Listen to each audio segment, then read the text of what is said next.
এই ক্রান্তিকাল যে কখন শেষ হবে এই জাতির ভাগ্যে আল্লাহ ছাড়া কেউ জানে না। আমরা একটা কথা ছোটবেলা থেকে শিখেছিলাম, যে যায় লঙ্কা সে হয় রাবণ।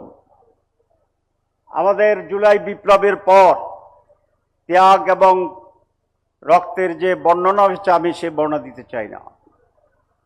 আমরা এটা ভেবেছিলাম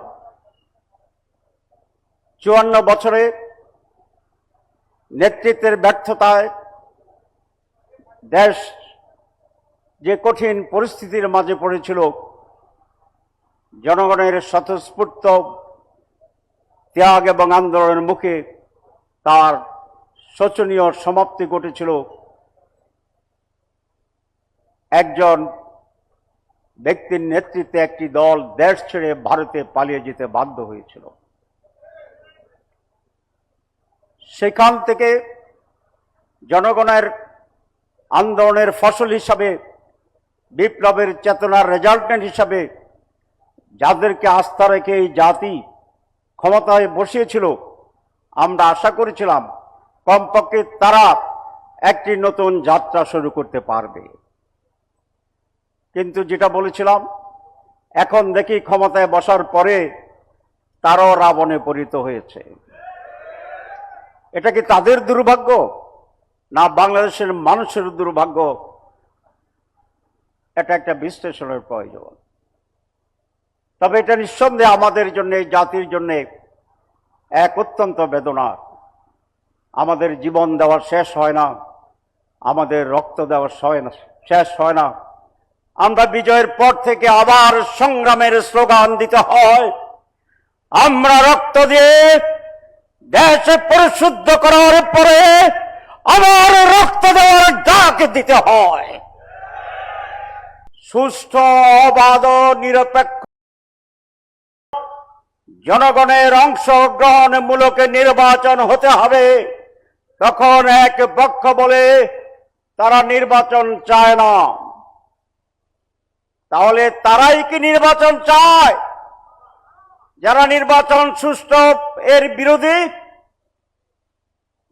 অবাধ নির্বাচন তার বিরোধী, রাতের ইলেকশনের পক্ষে, সুতরাং তারাই নির্বাচন নিয়ে ষড়যন্ত্র করছে, যারা সুষ্ঠু অবাধ নির্বাচন অনুষ্ঠানে বাধা তৈরি করছে। এই খেলা আর চলবে না। 2, আমরা বলেছি রিফর্ম করতে হবে, সংস্কার করতে হবে। মাননীয় প্রধান উপদেষ্টা বলছিলেন সংস্কার, দৃশ্যমান বিচার, তারপরে নির্বাচন। আমরা তো আপনার কথাই আছি। সংস্কারের জন্য আমি কমিশন করেছেন, আমরা বসেছি বারবার, আমরা ঐক্যমত্যে পৌঁছেছি। এখন এটার বাস্তবায়ন, এটাই আপনার দায়িত্ব। আপনি বাস্তবায়ন না করে তারিখ ঘোষণা করে দিচ্ছেন, ভালো। তারিখের ব্যাপারে তো আমরা দ্বিমত পোষণ করছি না। আমি অনুরোধ করছি তারিখ আগাইয়া এটা 13 ডিসেম্বর করেন। জামাত ইসলামী চায় আগামী 13 ডিসেম্বর 2025 নির্বাচন হোক।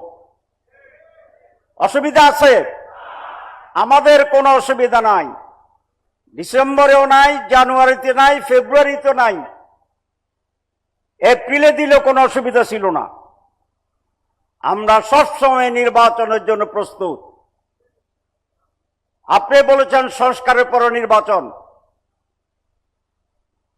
তাহলে এখন সংস্কার নিয়ে টালবাহানা কেন? আমরা কি 30 দিন চড়ুইবাতি খেলতে গেছিলাম? এটা কি হাডুডু খেলা ছিল? খেলা ছিল? আমরা তো সিরিয়াসলি নিয়েছি। আপনি যদি খেলা মনে করে আমাদেরকে এঙ্গেজ করেন, তাহলে আপনি ঠিক করেন নাই। আমারও ভালো শব্দ বলতে পারতাম, কিন্তু সোজা কইতেছি, মাগরিবের সময় হয়ে গেছে। যে ব্যাপারে ঐক্যমত্য হয়েছে সেটি আপনাকে অবশ্যই বাস্তবায়ন করতে হবে নির্বাচনের পূর্বে। আর যদি যারা না করে, যারা সংস্কারের বিপক্ষে, এরা নির্বাচনের বিপক্ষে। যারা সংস্কারের বিপক্ষে তারা জেনে তেনে নির্বাচনের পক্ষে। যারা সংস্কারের বিপক্ষে, হাসিনা রাতেই শেষ করেছিল নির্বাচন, কতগুলো এমপি 900 বানিয়েছিল। এরা কি ছিল এমপি দিবা না এমপি 900? এমপি 900 বানিয়েছিল। আপনারা ভাবছেন আপনারা ফজরের পরে 8টার আগে সেই অবস্থায় চলে যাবেন, ভোট শেষ হয়ে যাবে? এটা হবে না।